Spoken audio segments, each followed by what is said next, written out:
दरवर्षी 5 जून रोजी साजरा केला जाणारा वर्ल्ड एन्व्हायरमेंट डे जागतिक पर्यावरण दिन हा पर्यावरण संरक्षण आणि संवर्धनाबाबत जनजागृती करण्याचा महत्त्वाचा दिवस मानला जातो.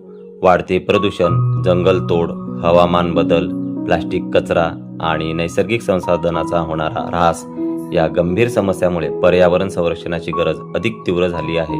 यावर्षीही विविध शासकीय, सामाजिक, शैक्षणिक आणि स्वयंसेवी संस्थांकडून वृक्षारोपण, स्वच्छता अभियान, पर्यावरण जनजागृती रॅली आणि परिसंवादाचे आयोजन करण्यात आले आहे.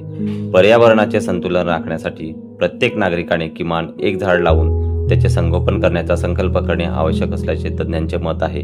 प्लास्टिकचा वापर कमी करणे, पाणी व वीज बचत करणे, कचऱ्याचे योग्य व्यवस्थापन करणे आणि जैवविविधतेचे संरक्षण करणे ही काळाची गरज झाली आहे.